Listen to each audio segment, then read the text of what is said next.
Today I'm going to be making Nutter Butter peanut butter balls. This is the first time I've ever made these. We make Oreo balls, so I have a recipe on YouTube. It's called Best Ever Oreo Balls. I'll try to remember to link it below. It's literally the best ever Oreo balls I've ever had. So we thought, why not try basically the same recipe and exchange it with peanut butter where we could. So we bought a package of Nutter Butters, but this is a 16-ounce package. We're only going to use 14.3 ounces, and I will weigh out the cookies to make sure we have the right amount. So it's basically going to be the size of a regular size package of Oreos is what you're going to use.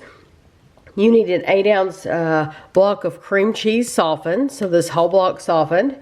You need 8 blocks of vanilla almond bark. Usually I use more than that. This was up in the cabinets, that's why I got it out, but I kept this out so I could show you what it looks like. This is the Great Value Walmart brand. They also have chocolate if you want to use chocolate. Kevin and I wanted to try it with the vanilla flavor just because it's so very, very sweet. But I'll use this up before I open this up. And then lastly, normally in Oreo balls you use white chocolate chips. We are using the Reese's peanut butter chips. So the first thing I'm going to do, I'm going to weigh out my cookies, 14.3 ounces. I'm also going to weigh out my Reese's because you only need 8 ounces of the chips, and this is a 10-ounce package. So I'm going to weigh that stuff out, and then I'll be back. So I just wanted to show you how many Nutter Butters you're going to use. I weighed these out. You're going to have 4.5 left if you buy the family size, so almost the whole package. It probably wouldn't hurt to use them all, but I don't know. I'm going by the Oreo ball recipe. And then you just have a little bit of peanut butter chips left, and I might end up using that later. We'll see. I'm using those. But the first thing you want to do, if you have a mini chopper, you can do the same thing as I'm going to do here in my food processor. But I'm going to grind my Nutter Butters up, and it should be fine like coffee.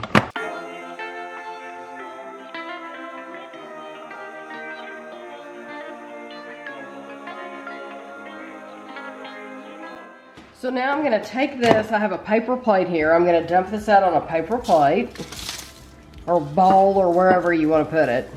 You just need to get rid of them somehow. It looks like brown sugar. So I didn't clean any of this because there's no point. Now you're going to take your peanut butter chips and you're going to grind those up.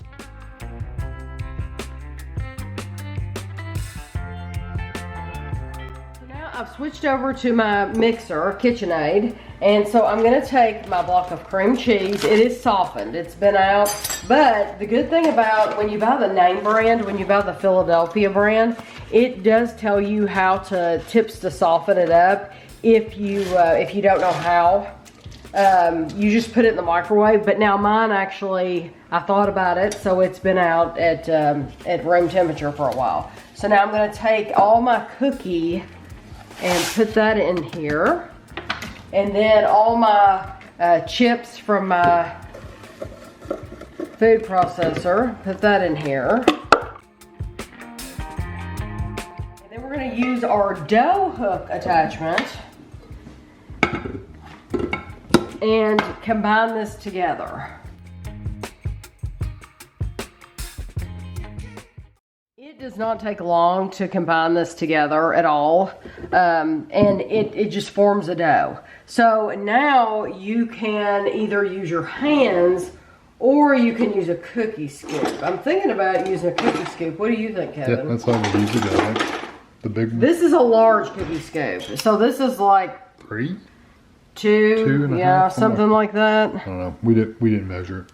No, but you want to shape them pretty good into balls, and then if we have to, we can go back and shape them better by hand. That's probably what I'll do, is I'll just take them out like this and then maybe go back and make them better. Now, they can be right up next to each other. That's why I only have one cookie sheet out, is because these you're not baking them or anything. They're not going to spread. You're actually going to put them in the freezer. so they can be right up on each other.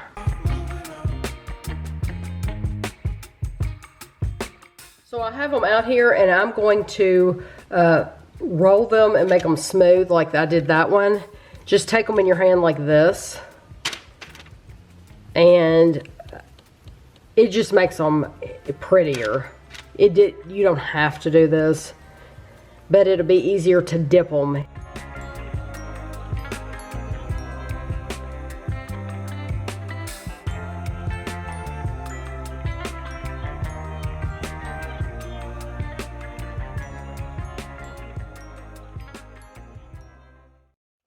So I'm gonna get my chocolate, my almond bark is almond bark, it's not chocolate, and I'm gonna get 8 squares. So I had this left over up in the cabinet from another recipe, and it's so hard to break. I'm gonna break this. I'll break it off camera. So there's 6, and then I'm gonna get 2 here. And normally, like I said, you could end up using more. Yeah, I would just use those 3. I literally can't get it. I'm gonna get Kevin to do it because when we stop filming. Get your chisel out. Yeah, I'm gonna get Kevin to do it. It's really hard to break, but I'll probably just use all 3 of those. So I'll probably end up using 9 just to start with. But it gives you really good directions. So when we first did the Oreo balls, I believe we melted the chocolate in a pan on the stove. It's so much easier now. All you have to do is use your microwave. Like I said, microwave safe bowl. And you want to set it for 60 seconds. Stir thoroughly. Continue to heat in 15-second increments until the product is smooth. But be careful. The bowl is going to be really, really hot. So be prepared to have a pot holder. But that's what we're going to do. And then we'll be back with our balls out of the freezer as well. So we have our almond bark. These have just come out of the freezer. I'm gonna take them and move them over to this paper plate because I'm gonna use the same piece of, if you have parchment paper, wax paper, whichever one you have, you can reuse it. And you're gonna want the space. And I'm working quickly, I'm trying to work quickly. So you wanna just dump it in here. And I use a fork. Some people have a special tool, but then you put it right back on your paper. And you just keep going. And now some of these, a lot of times I'll put sprinkles on top. Put them on right now. When you put it on the wax paper, put your sprinkles on right now because this is when it's wet and when it's gonna stick. I plan to take a few and put some Reese's peanut butter chips. I plan on putting some of those on top just to give it a little bit more texture. But these, you don't want them to touch each other because you don't want them to be stuck to each other. So you just need to give it some space.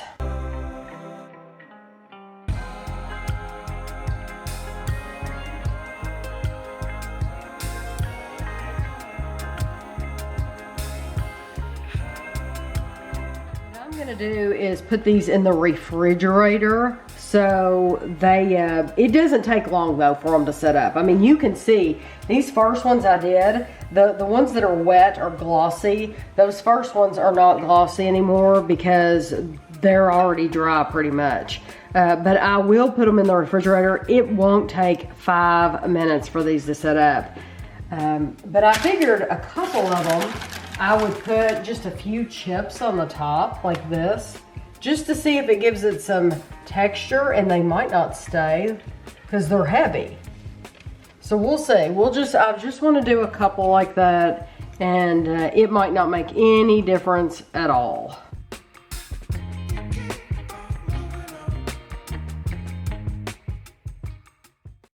I have some extra almond bark. So I'm going to take a piece of parchment paper and I'm going to scrape this onto parchment paper just so we don't waste it, because I used 9 blocks instead of 8. So This, if you want to make bark, any kind of bark, and add whatever flavor you want to it, this is how you would do it. And spread it out. And I'm going to add some of my, what do you think, Kevins? My peanut butter chips. That'd be good. There we go. Going to add some of these peanut butter chips. Here, I got an idea for you. What? Oh, cookies. Wash those. Cookie pieces? Yes, wash them. Wash them all? Yeah.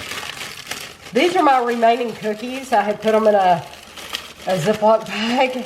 Why not? We're just playing anyway. Yeah, we're playing. We're having fun. It's going to be a big hunk, though. That's okay. That's probably not what you had in mind. It wasn't, but it's all right. Still looks good. We'll see if it works. Yeah, so I'll put this in the refrigerator, too. And when we come back, we could try it all at the same time.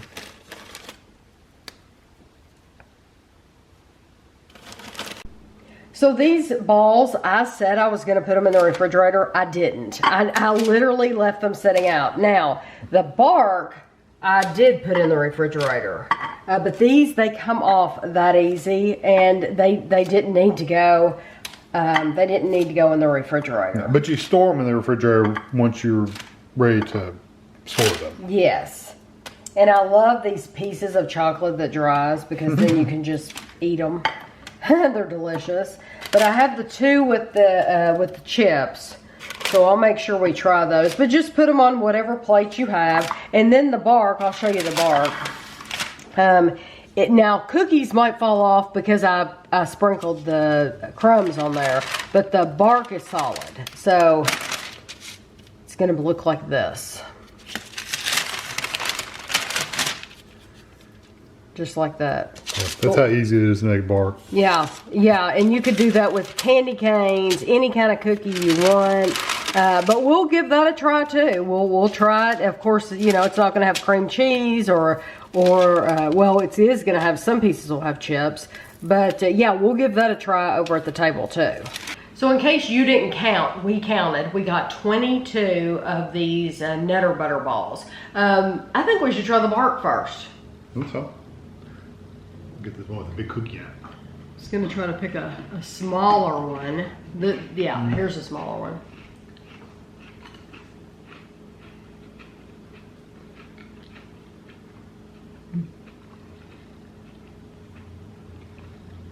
You lose some of the peanut butter. I got a big hunk of cookie. You lose a little bit of the peanut butter, but it's still very, very good. It'd be like taking, it would be neat if you took Nutter Butters and, I think almond bark, you can dip anything into it. Take a Nutter Butter and just dip half of it in almond bark. And that would be a neat, pretty like thing to sit around. And it'd be super easy to make too. Melt some almond bark literally for like less than 2 minutes and just dip half a cookie into it. And let it cool. Well, and that's how we do Ritz crackers and peanut butter. We take, and I think there's a video on that.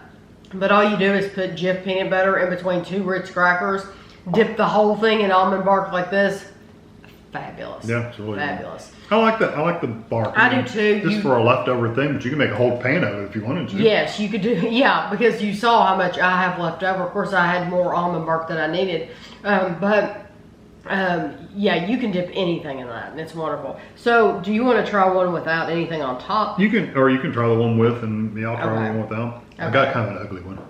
Well, I'd only put the stuff on top of 2 because you saw they're heavy. That's why sprinkles work better. And because sprinkles are very light and they stick on the top, whereas these are heavier and they wanted to, like I have one. I have one that's slid down on the bottom. So probably wouldn't do that again, but.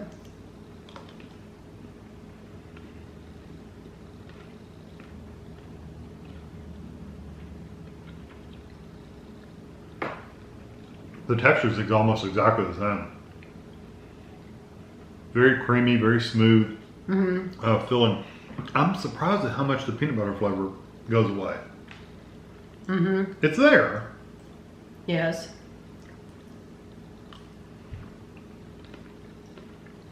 But it's not as strong as you would think. No, because the Oreos are really strong chocolate. This one, I don't know. I don't know if it's the almond bark taking some away, but I tried just some of the filling. Even the filling itself is just not super strong. Mm-hmm. I like it. It works. It does work, yes. Some people might ask, why didn't you melt the Reese's chips and dip them in that? It would never harden. We don't think it would. Well, if you want to dip things, you have to mix it with other things to make it get solid on the outside. Because if you don't, it's just soft and melty. Mm-hmm. You know, you have to mix it with other things to make it firm up. Mm-hmm. I like them though. I like these a lot. I do like them. They don't come across as sweet as Oreo balls. They're sweet though. They're My sweet. biggest problem is they don't come across as strong as peanut butter. I agree. They're not for all, and you do taste peanut butter. You really do taste peanut butter. But for all the peanut butter you're putting in them, that almond bark is strong on its own. So you really do taste the almond bark as well. Where normally, if you're doing it with an Oreo is a very strong, almost bitter, I think, chocolate cookie flavor. And so that really comes through the almond bark. It tastes like a cookies and cream. This does work, which tells me I think you could do any kind of cookie. Now, I'm not talking about wafer cookies because I think that would get wet. But yeah, like chocolate chip or I think whatever. any kind of Chips Ahoy, what are those called? Fudge stripes, or I mean, just any kind of cookie, just about that's crispy, that has a crisp layer, I think would work for these. Yeah, I think so too. But back to Oreos, if you click on the Oreo video below, like I said, I'll try to remember to link it. You can do any flavor Oreo. You don't have to pick the chocolate Oreos. You can pick the golden. They have special edition flavors all the time. They have a peanut butter of their own. You could do those peanut butter Oreos, and that might make a big difference. But I do think this works. It's really good, and the texture is really good and very, very creamy inside. So I hope you enjoyed the video, and thanks for watching.